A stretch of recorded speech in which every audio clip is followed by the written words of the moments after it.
Viaduct Petrobras.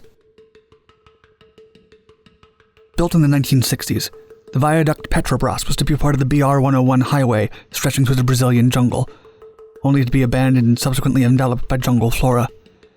The bridge-like viaduct was intended to expand the existing Rio Santos highway, but unfortunately, the plan never came to fruition. A last-minute alteration saw the Rio Santos connected to an existing coastal route instead. Standing 131 feet high, the 984-foot-long bridge to nowhere is only accessible via foot. The span is also merely the most visible portion of a forgotten labyrinth from the abandoned construction project. Lost elsewhere in the surrounding jungle are retaining walls, tunnels, and the broken concrete foundation of a never-used approach road. Today, Viaduct Petrobras is a popular destination for urban and abandoned site explorers and bungee jumping enthusiasts. To get there, one must travel via a dangerous road at Porto Novo before trekking through the jungle the rest of the way. The former path used by construction workers is mostly overgrown by dense flora, so the journey takes around 2 days walking. Once at the viaduct, tourists can take a decaying ladder to get to the top. Cocaine Mummy. Hanut Tawi was an Egyptian priestess, circa 1000 BCE, whose mummified body could upend our knowledge of the ancient world. Very little is known about this mummy's life. Most experts have only agreed that she was a priestess and possibly a singer at the Temple of Amun in Thebes. The body was discovered at the necropolis in the Deir el-Bahari. When the tomb was initially uncovered, the mummy fell under the ownership of a Bavarian king.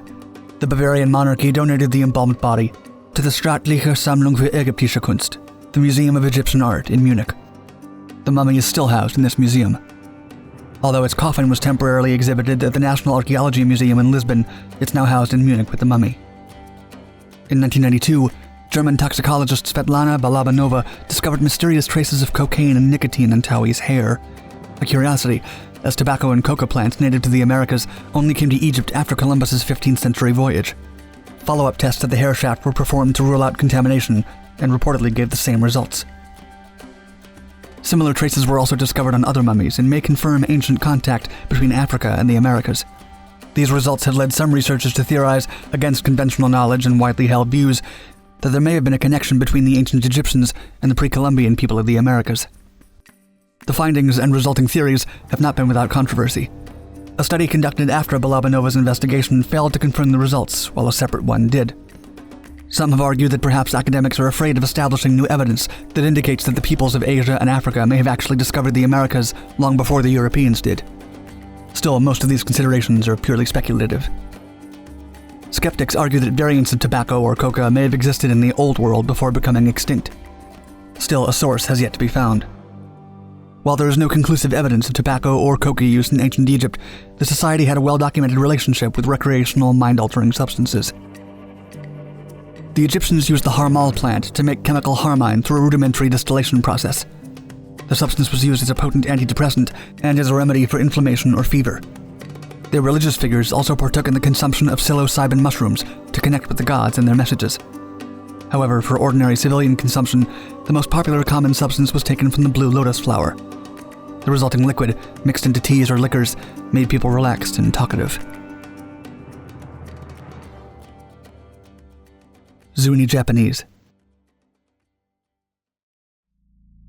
Zuni is a language spoken only by the Zuni people indigenous to New Mexico, who have farmed the area for 3,000 to 4,000 years.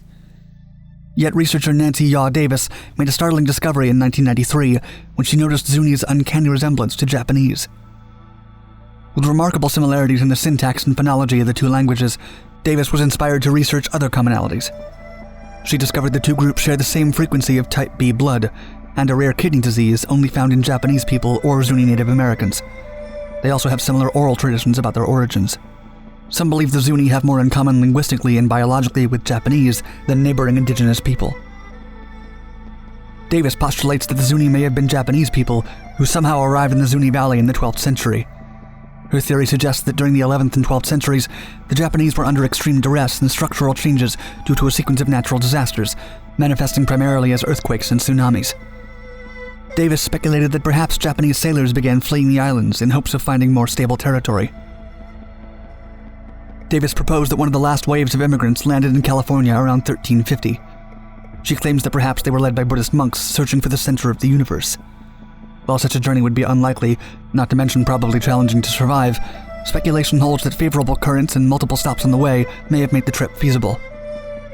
Davis proposes that the Japanese moved eastward and interacted with Native Americans, resulting in an amalgamation of culture and the Native American search for prosperous territory. The newly formed culture arrived in western New Mexico and eastern Arizona and built a new life. This resulted in the Zuni people, according to Davis, an amalgam of Japanese with the Shiwi people. Lending credibility to this theory is the fact that the Zuni call their territory Halona Idiwana, meaning middle place, and conceptually similar to the Buddhist center of the universe. She supported her theory with elements of language, religion, and crafts seemingly rooted in Japanese tradition and eerily distinct from those of other Native American cultures. Furthermore, Davis was able to draw connections based not only on blood type, but by tooth shape and skull configuration. Still, she has welcomed criticism, saying, quote, "If I'm wrong, prove me wrong." And while no one has drawn conclusive evidence to do such a thing, most archaeologists and experts have dismissed her findings. Supporters of her research believe this has been done out of convenience. The Zuni language continues to be widely used by a minority of Zuni descendants in New Mexico and Arizona. Still, the reduced population of around 9,500 people has led experts to deem the language endangered. Secret runes.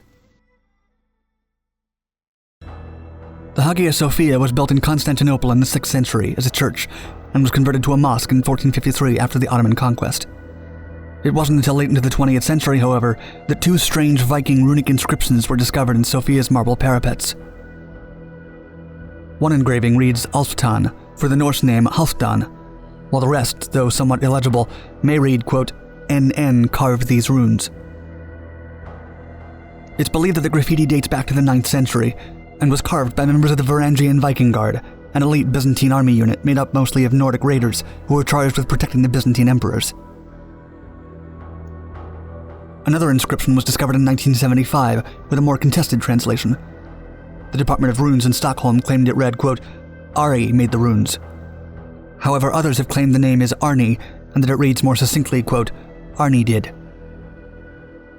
There are rumors of even more runes located in the Hagia Sophia, with Bergen University professor Svein Indrelid reportedly making copies of 5 secret runes and placing them in the Norwegian Runic Archive in 1997.